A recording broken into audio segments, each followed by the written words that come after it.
Pemirsa, seorang pria mabuk di Desa Kampung Padang, Kecamatan Pangkatan, Labuhan Batu, tega menganiaya tetangganya secara brutal. Korban kini dirawat di rumah sakit karena tangan nyaris putus, sementara pelaku masih buron.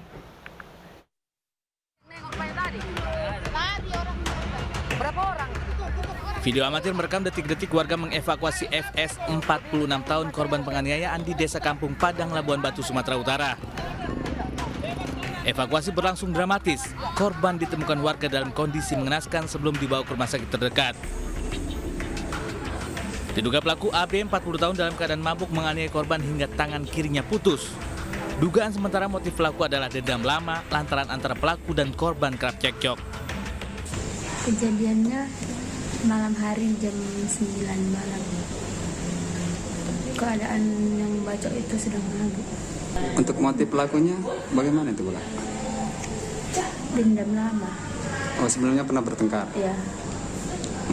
Kira-kira berapa bulan yang lalu? Lama. Udah lama Ya, kali? udah lama. Korban dalam perawatan intensif di Rumah Sakit Umum Rantau Prapat, sementara pelaku masih dalam pengejaran aparat Polres Labuhan Batu.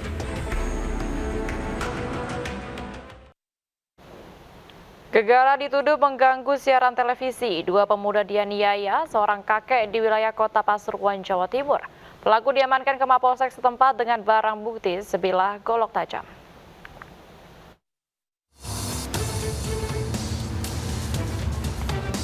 Tongsieng, warga Perum Pondok Sejati Indah, Kota Pasuruan, Jawa Timur, harus dikeluarkan dari sel tahanan Mapolsek Purworejo untuk menjalani pemeriksaan lanjutan. Kakek 69 tahun ini dimintai keterangan ulang oleh penyidik usai menganiaya dua pria yang tak lain tetangganya. Diketahui pelaku dan korban memiliki riwayat hubungan kurang harmonis meski bertetangga.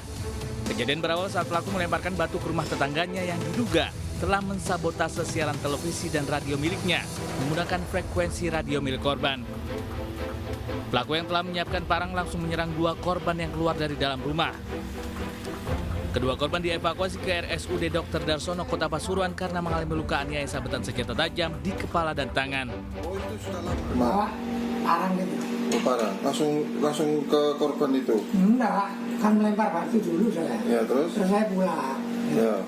Setelah pulang saya dalam rumah, dia datang ke rumah saya. Gitu. Ada masalah tak Pak sebelumnya Pak? Ya sudah lama dong. Cuma masalah siaran TV? Iya, siaran TV dan radio. Itu memang sudah dendam berarti Pak? Ya, sudah lama informasinya. Menurut persepsi pelaku, padahal kenyataannya kita cek tidak punya pesawat HT dan sebagainya yang bisa nyepleter ke gangguan, mengganggu radio atau TV-nya pelaku. Pelaku dijerat pasal tentang penganiayaan dengan ancaman hukuman 7 tahun penjara.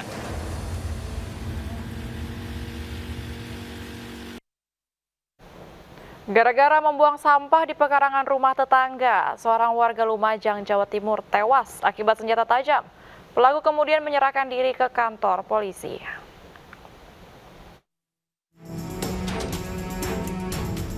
Penduduk desa Kunir Lor, Lumajang, Jawa Timur gempar dengan kematian salah seorang warganya akibat luka bacok di bagian perut. Jainul, 27 tahun, tewas di tangan tetangganya, Samad, yang emosi dengan perbuatan korban. Hubungan pelaku dan korban menjadi tidak harmonis sejak korban membuang sampah di pekarangan rumah pelaku. Peristiwa penganiayaan yang berujung kematian itu bermula saat korban kembali memancing emosi pelaku dengan memepet kendaraan Samad ketika pulang bekerja. Pria 46 tahun itu pun membalasnya dengan menganiaya korban menggunakan senjata tajam yang dibawanya. Melihat korban yang terluka, anggota keluarganya berusaha menolong dengan membawanya ke rumah sakit. Namun nyawanya tidak tertolong akibat luka parah di bagian perut. Tidak ada angin, tidak ada sebab, dia dipepet dengan gerak tubuh yang menantang, kira-kira seperti itu. Pada saat seperti itu, akhirnya timbullah emosi sesaat dari Pak Samad tersebut, yang mana dia sudah memegang celurit caluk tadi, langsung dibacokkan di bagian badan kanan di bawah ketiak. Sementara pelaku yang segera menyerahkan diri ke polisi usai penganiayaan dijerat pasal 351 KUHP tentang penganiayaan dengan ancaman hukuman 7 tahun penjara. Dipicu suara musik yang keras dan tegurannya tak digubris, seorang pemuda di Lubuk Linggau, Sumatera Selatan menganiaya tetangganya sendiri. Korban tewas di tempat akibat menderita luka senjata tajam di perut dan juga dadanya.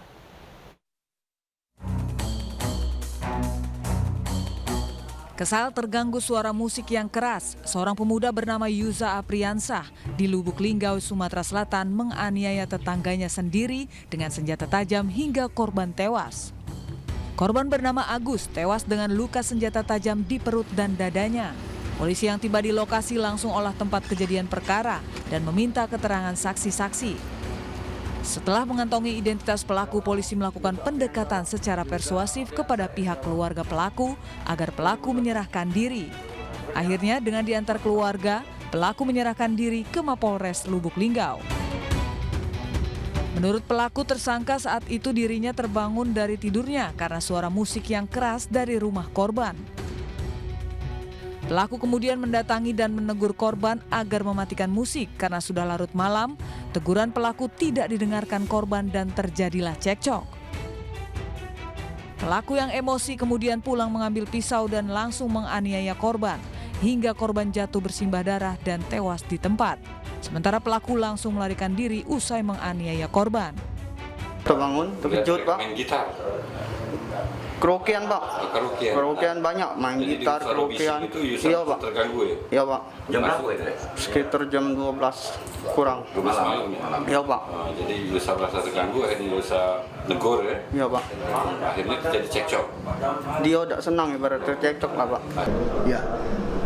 Pelaku kita amankan sebelum 24 jam kita amankan di Murah.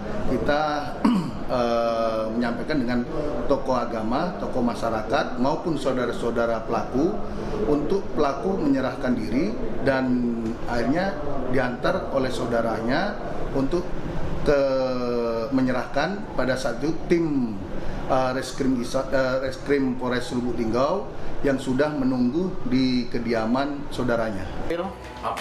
Akibat perbuatannya, tersangka dijerat pasal 338 KUHP dan terancam hukuman 7 tahun kurungan penjara.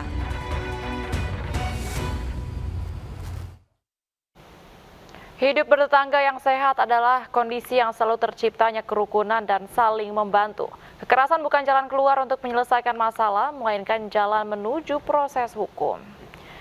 Pemirsa, Realita akan segera kembali dengan informasi seorang pemuda ditangkap usai memperkosa gadis di bawah umur di kamar kosnya. Selengkapnya, usai jeda berikut, tetaplah bersama kami.